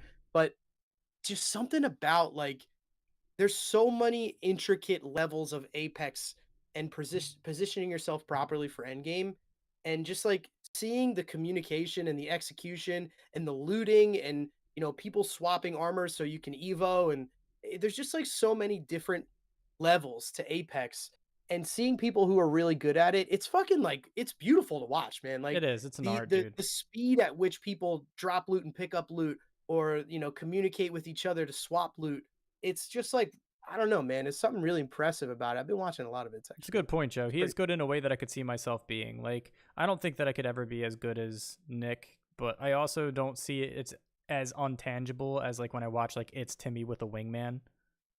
Or like AC with a wingman, you know what I mean? Like I see Nick and I'm like, oh, okay, like he's explaining everything that he's doing, and like I see the way he loots, and like every once in a while he might fuck up a little bit, but like he's not like on like cloud 9 with aim labs insanity. Like I see like It's Timmy hitting like 20 consecutive headshots, and I'm like, yeah, I'm a fucking loser. 100%. I've always thought that I always wondered when I watched Nick Merck play whatever game it was, like, man, why is this guy like so good? Why do people watch this guy so much? But I'll tell you what, he keeps getting to these super highly competitive levels on multiple different games. Dude clearly just has the instinct. He's got the gaming instinct. He's putting himself he makes it look like he's not that skilled and that the game is easy because he's doing things that and thinking things 10 steps ahead that you wouldn't do, like Yes. whether it's positioning or looting or even just like crosshair placement, things like that. He does all that stuff and he makes it look casual. He does. And because there's nothing casual about some of the other flashy players, especially on MNK. Right, 100%. So like to me, I think he's just got a little bit of like the inexplicables that make him an elite player because at this point, I don't think you can doubt his level. He's reached a high level of competition in multiple games. Yeah, starting we were just talking about Gears of War. He was really good at Gears of War. I believe he was into Halo at one point. He was really good at Fortnite. He like was pretty good until everybody left. Everybody left because they Right. realized the skill ceiling is like a fucking 4,000 story Dubai ceiling. You know, and they're like, yeah, fuck this shit. I'm out. I'm just gonna go play Warzone and fuck around with Tim the Tap Man.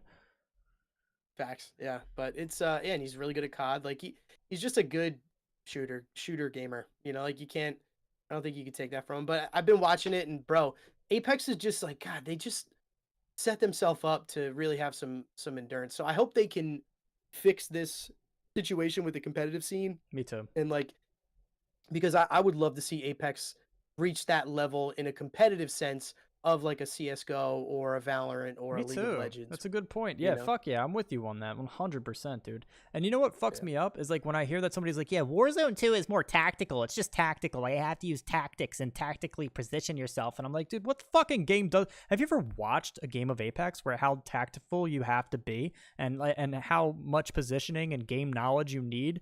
Like, it's not just, like, run at each other wall running and just, like, YY spamming. Like, it's insanity how fucking tactically... Like, when you're in Masters lobbies or, like, Diamond lobbies, like, you really have to be careful about how you play your position.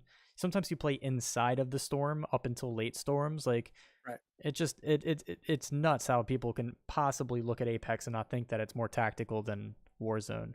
But I wanted to end the podcast on a funny note, and I have an idea. Okay. It involves you, though. You gonna be cool? Yeah, whatever. All right, cool. What do we got? I'm ready. I want to see how many times on the For You page it takes on your... This is your For You page, right? Is this you? No, technically this is... But I will get to mine. Hold on, that was Hippie's. That was whose? Hippie Habitat, because I edit for him. Hippie Habitat. We were about to expose Hippie Habitat. I don't want to do that. No, you're good. Here, do I have to, like, stop sharing? Oh, okay, you're good. All right, let's get on your personal right now. Yeah. Yo, you ever feel dumb as fuck when you do those wrong? Yeah. I be doing them shits wrong all the time, bro. If it's an easy one, 100%. All right, hold on. I gotta do it on my phone. I'm sorry. Be like, yo, Sometimes it does it. show every image that has a sidewalk and there's like a little square edge of a sidewalk. I'm like, does that count? That should count, right? It's like Bro, 5 sometimes they're pixels hard of as a- shit. Yeah, dude. Sometimes they're so fucking hard. I've got old eyes. I've said that numerous times now. If that shit fucking gets They me got me sometimes. one time and should click on all pictures with a bicycle, and I clicked one with a scooter, and I was like, "Fuck, man, I need to go back to high school. I'm so dumb. How do I not?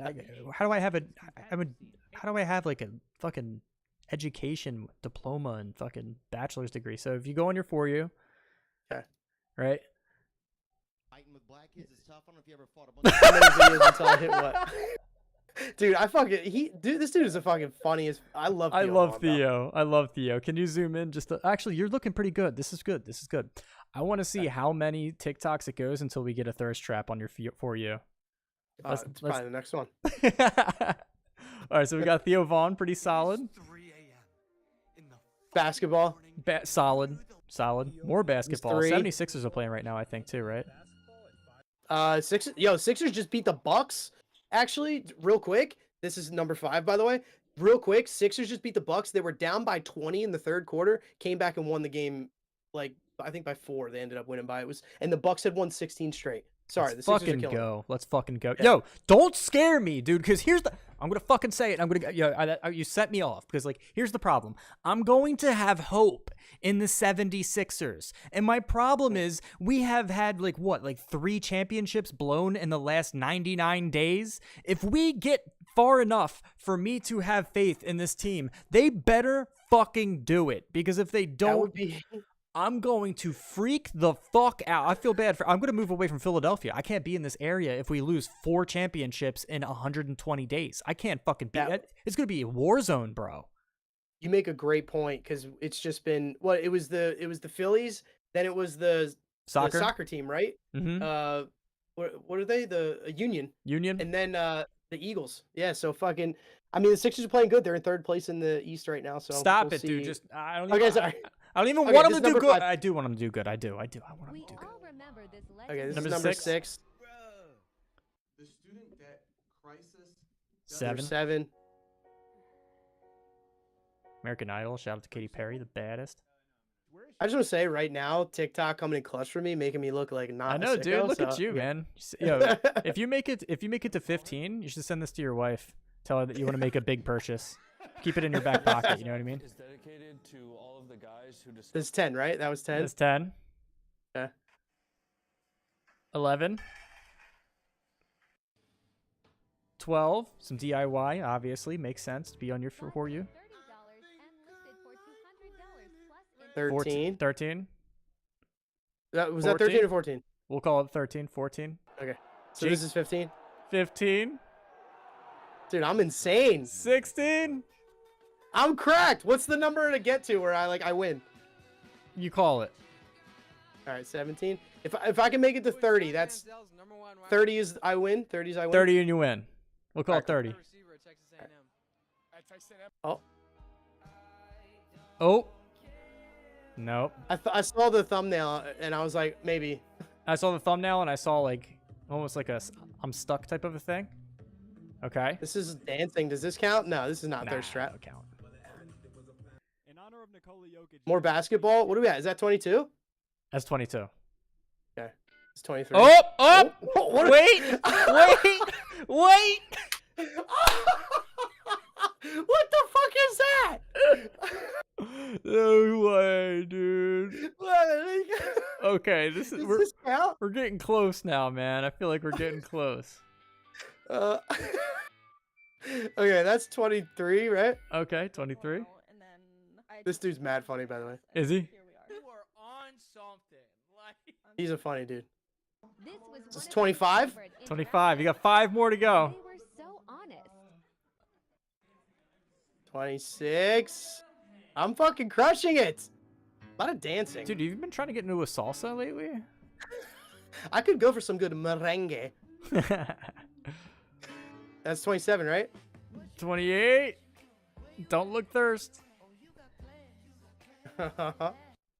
More Back to baby! Theo.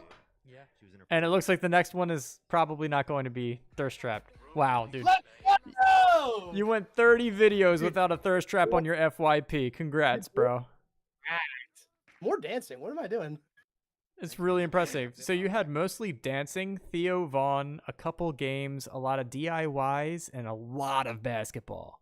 A lot of basketball, bro. A lot of I've been basketball. I love what you know what videos I love, bro? The ones where it's like, is this a travel or not?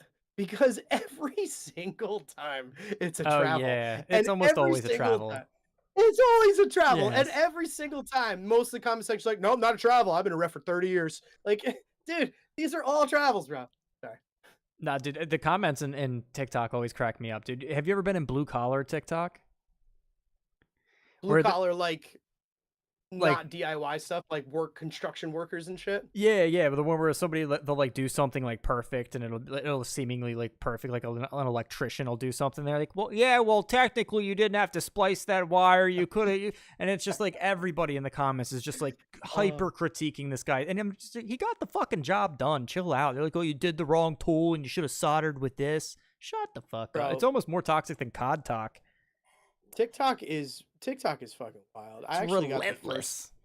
I got the first like memorable nice comment on a video in like months, actually, pretty recently. It was nice. Somebody did it was like, say? "Oh, I just want." Let me see if I.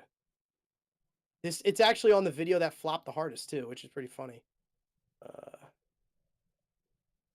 Who else remembers Nice hat. this tweet? Who else remembers this tweet? How do I pause this? There we go. Just watched your YouTube video on this. Good video and caught me up with the controversy. Kick is starting off pretty wild. What? Holy That's the shit. nicest. That's the nicest thing anyone's ever said to me on TikTok. Like hands down. Like, oh, I went to a different platform to watch your other content.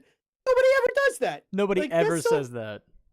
No, this is the nicest thing it's anyone ever is fucking. This is the worst TikTok I've ever had. Like this is like fucking 479 views. A fucking nightmare. And the nicest one comment. It was nice. It's fucking wild. Bro, I love watching Wow. drain clearing TikToks. Yeah, it's because you don't have to smell it. You get to see it actually come out, but you don't have to smell it. Doesn't smell like fucking dead bodies and like afterbirth and fucking Oh god.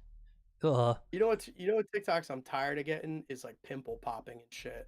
Like I don't know how much faster I can swipe off of it to like inform the algorithm like please don't ever show me this again. But like once every They're week, disgusting. they're so bad and they're always like it's the pimples like the half of the person's face. How do you And let they're it just get like- that bad? How like what happened? Did a tarantula fucking lay an egg in your pimple? Like what the fuck happened, dude? It's disgusting. I don't ever That's what want to I'm saying. watch them. But Knock on wood, bro. I hope I never get one of those. I know, real shit. But yeah, I actually had to block Metallica. I had to physically Oh, I saw that. Why are they showing up on my page? My Spotify has 0 hours of Metallica ever played. I can't stand them. Like it's just I cannot stand the fucking dad rock Metallica. I They can't. thought you were. They think you're a 55-year-old carpenter, bro. They do, man. They honestly, they think I'm a mason worker 100%. And I don't. I'm a carpenter. I'm a mason. I don't know. It's weird, but yeah, a trades are definitely slight Bud super Light toxic, problem. bro. Yeah, right. Like a mild issue with like light beer drinking is just like a little too often. Dude, if somebody saw my For You page and then they were trying to depict the person that it would be, and it would probably be so fucking far off of this. You know, it's like mostly metal music, which is actually, that's for me. I like metal. I like all kinds of music, but I'm really leaning into metal lately. It's mostly metal. And then a lot of trades, like a bunch of trades, like a whole bunch of like blue collar and what else do we got in there? It's just so weird, dude. It would probably depict me. I can't access your FYP. I can only but Nah, next time maybe maybe we'll- I'll share my screen. I said we'll that's somehow get possible. you. Yeah, we'll we're gonna get have you to on the do thirst that. trap. 30's the number. That's the number. I feel like I should have just kept going. I feel like we might have been there a while though. TikTok doing like thank God TikTok didn't do me dirty right there. That could have been pretty embarrassing. Now if you pull up my Instagram right away. Fitness Right models. away, dog. It says the fitness models. I mean, that's yeah. Instagram is wild. No, dude, no, you can't help that. That's the wild, wild west of women with wedgies and gyms doing fucking thrusts. It just is what it is, man. What are you gonna do? Not look at that? I mean, Facts. you Yo, know. Netmerk too, talking about that kids drag show thing. That shit was fucking wild, bro.